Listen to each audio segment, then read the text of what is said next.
ये आखिरी प्रयास। एक समय की बात है। एक राज्य में एक प्रतापी राजा राज करता था। एक दिन उसके दरबार में एक विदेशी आगंतुक आया और उसने राजा को एक सुंदर पत्थर उपहार में दिया। राजा वह पत्थर देख बहुत प्रसन्न हुआ।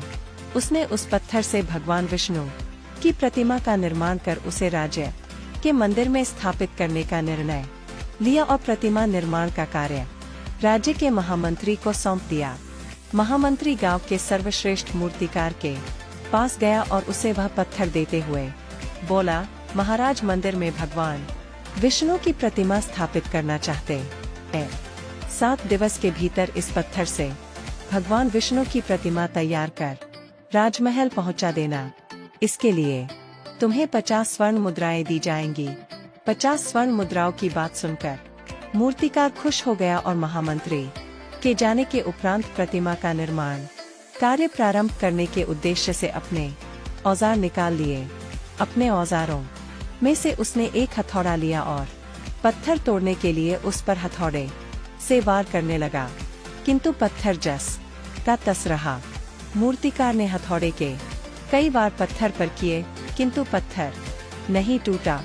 50 बार प्रयास करने के उपरांत मूर्तिकार ने अंतिम बार प्रयास करने के उद्देश्य से हथौड़ा उठाया, किंतु यह सोचकर हथौड़े पर प्रहार करने के पूर्व ही उसने हाथ खींच लिया कि जब 50 बार वार करने से पत्थर नहीं टूटा, तो अब क्या टूटेगा। वह पत्थर लेकर वापस महामंत्री के पास गया और उसे यह कह वापस कराया कि इस पत्थर को तोड़ना नामुमकिन है, इसलिए इससे भगवान विष्णु की प्रतिमा नहीं बन सकती।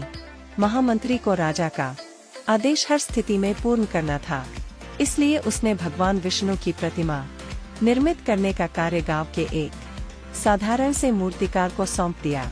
पत्थर लेकर मूर्तिकार ने महामंत्री के सामने ही उस पर हथौड़े से प्रहार किया और वह पत्थर एक बार में ही टूट गया। पत्थर टूटने के बाद मूर्तिकार प्रतिमा बनाने में जुट गया।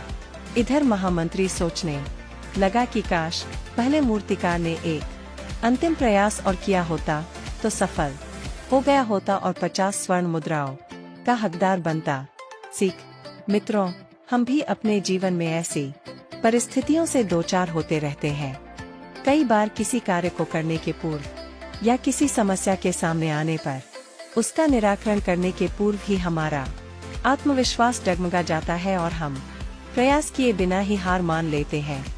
कई बार हम 1-2 प्रयास में असफलता मिलने पर आगे प्रयास करना छोड़ देते हैं, जबकि हो सकता है कि कुछ प्रयास और करने पर कार्य पूर्ण हो जाता या समस्या का समाधान हो जाता।